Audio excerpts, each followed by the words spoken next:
Di video sebelumnya, kita sudah membahas tentang kasus kematian Junko Furuta.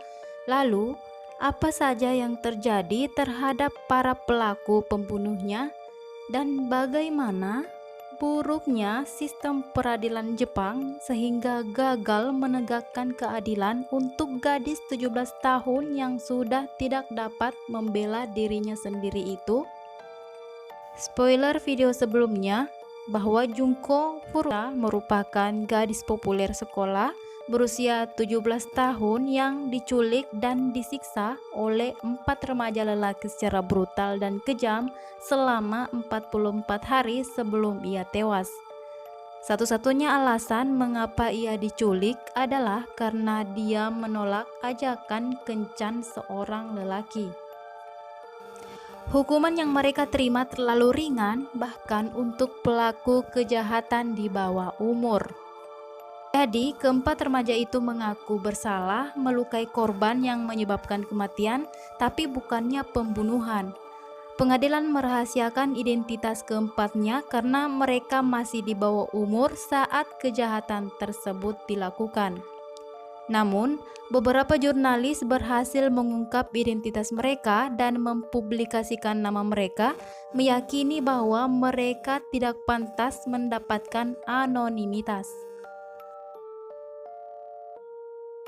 Hiroshi Miyano terduga pemimpin kejahatan tersebut dan juga merupakan lelaki yang ajakan kencannya ditolak oleh Junko Furuta.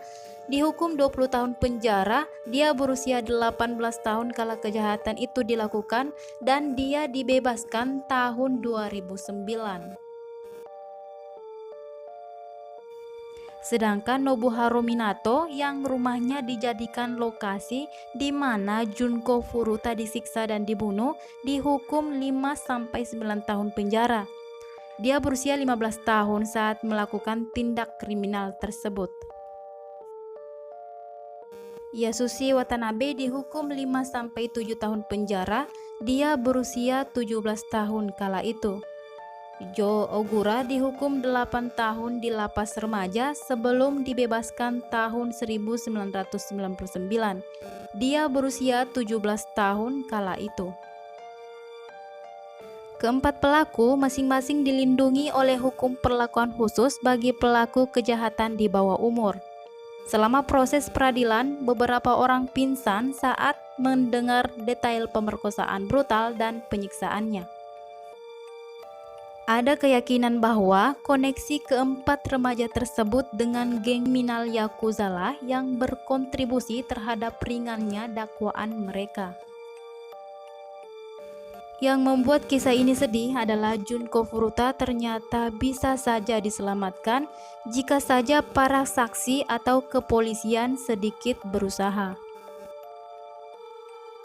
4 remaja itu bukanlah satu-satunya yang melakukan pemerkosaan. Penguji forensik menemukan sperma dan rambut kemaluan milik orang lain di jenazah Junko Furuta. Keempat pelaku itu mengundang teman-teman dan kenalan mereka ke rumah Minato, memamerkan bahwa ada tawanan wanita di sana siap untuk keperluan seks.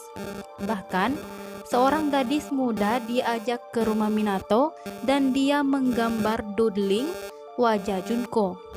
Diperkirakan 30 orang telah berhubungan seks dengannya dan setidaknya 100 orang mengetahui situasi penawanan Junko Furuta.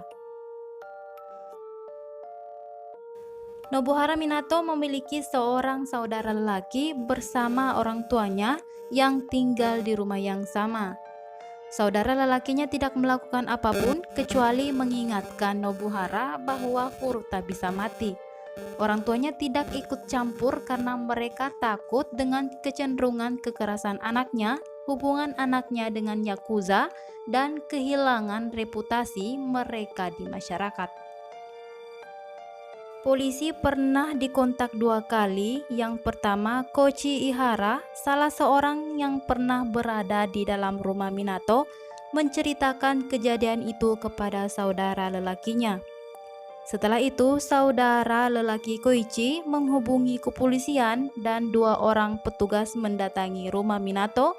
Namun, kedua petugas itu pergi setelah diberitahu bahwa tidak ada perempuan di dalam rumah Minato tanpa melakukan pemeriksaan mendasar. Yang kedua, Junko Furuta berhasil meraih telepon dan menghubungi kepolisian. Namun, ia ketahuan Hiroshi Miyano sebelum mengatakan apapun di telepon. Polisi menghubungi kembali dan Miyano mengatakan bahwa ia tidak sengaja menghubungi mereka.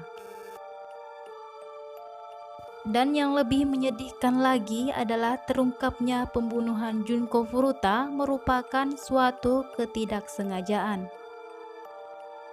2 minggu setelah kematian Furuta, Hiroshi Miyano dan Joe Ogura diinterogasi oleh polisi dalam tuduhan pemerkosaan secara terpisah. Saat menginterogasi Miyano, polisi membeberkan suatu kasus pembunuhan yang Miyano salah pahami sebagai pembunuhan Junko Furuta.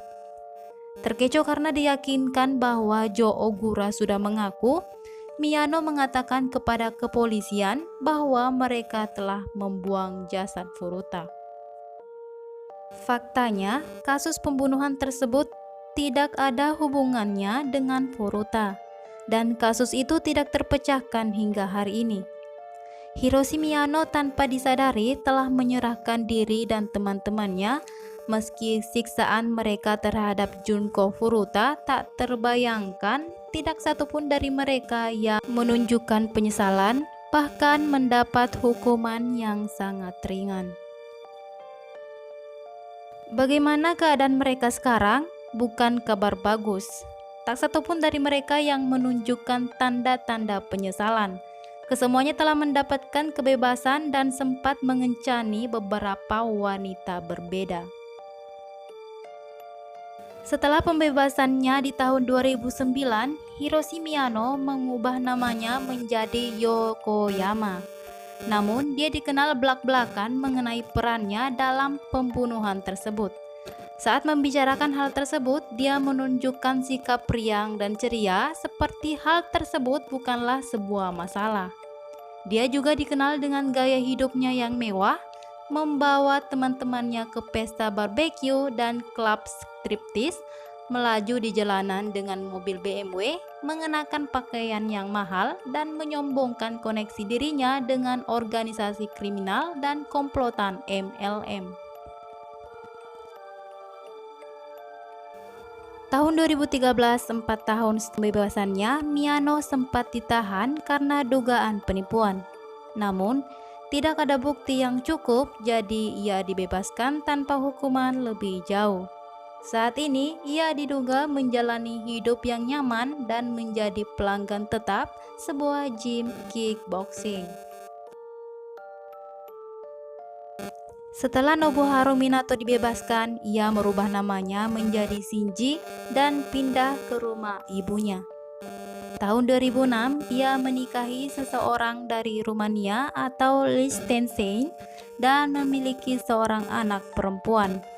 Kemudian, istrinya menceraikannya dan mendapatkan hak asuh anak mereka. Seorang blogger menjelaskan bahwa meskipun ia tidak bisa jauh-jauh dari masalah hukum, di usia 45 tahun ia masih dilindungi hukum di bawah umur. Bulan Agustus 2018, Minato yang berusia 45 tahun ditahan karena percobaan pembunuhan. Ia diduga menganiaya pria 32 tahun di pundaknya dengan tongkat polisi berukuran 41 cm dan menyayat lehernya dengan pisau. Untungnya, si pria 32 tahun itu selamat dan menghubungi polisi, menyatakan bahwa ia dipukuli dengan tongkat dan ditusuk di leher. Polisi tiba dan mendapati korban yang berdarah, tapi Minato telah kabur. Setelah tertangkap, Minato membantah tuduhan tersebut. Dia mengatakan memukul korban tapi tidak berniat membunuhnya. Setelah dibebaskan dari lapas remaja di bulan Agustus 1999, Jo Ogura mengubah namanya menjadi Jo Kamisaku dan menyombongkan perannya sebagai penculik, pemerkosa, dan penganiaya Junko Furuta. Dia menghabiskan tabungan ayahnya yang harusnya diberikan kepada orang tua Furuta untuk membeli barang-barang mewah dan hidup glamor. Ibu Ogura diduga merusak nisan Junko Furuta, menuduh bahwa Furuta telah merusak kehidupan anaknya. Ogura sempat menikahi seorang perempuan Cina di suatu titik dan kemudian menceraikannya.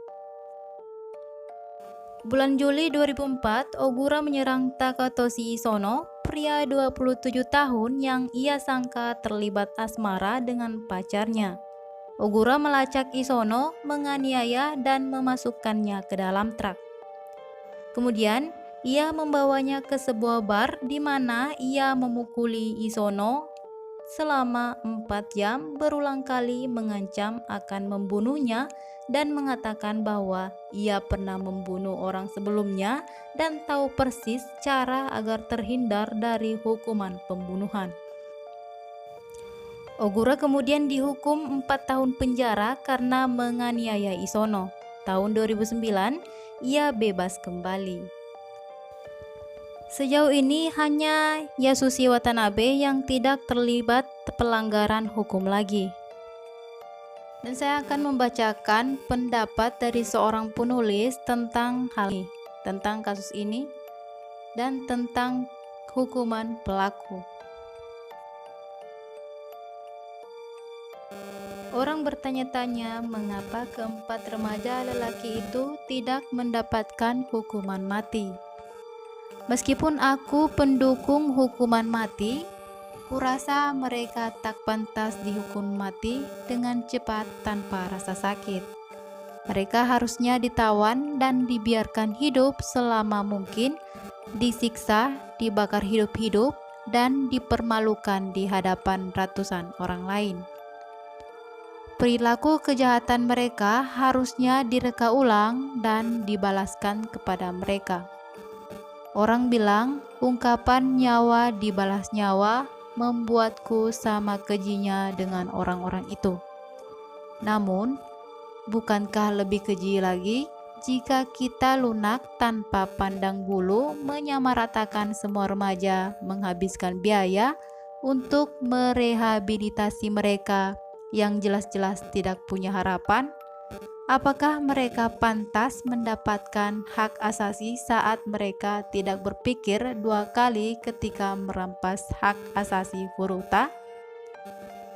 Di samping dari apa yang telah dilaluinya, aku merasa sedih bahwa Junko Furuta tidak dikenal selain karena kasus pembunuhannya yang sadis. Sebelum malam bencana di bulan November 1988, ia merupakan remaja yang normal. Ia akan lulus dari SMA dan memulai tahap baru dalam hidupnya. Ia pastinya punya mimpi, ambisi, dan harapan akan masa depan seperti orang lain. Bahkan, ia mungkin saja punya cita-cita untuk diingat sesuai harapannya kelak setelah ia tiada. Gadis sekolah yang terkubur semen jelas bukanlah hal yang ia inginkan. Kurasa tidak ada hari di mana orang tuanya tidak dihantui oleh apa saja yang terjadi dalam 44 hari terakhir kehidupan anak gadis mereka. Aku ragu jika benar-benar ada selamat tahun baru bagi setiap orang yang mengenalnya secara personal, mengingat apa yang ia lewati di tahun baru 1989. Kuharap teman-temannya yang meratapi kematiannya suatu saat dapat menemukan kedamaian, tahu bahwa Junko Furuta takkan pernah terlupakan.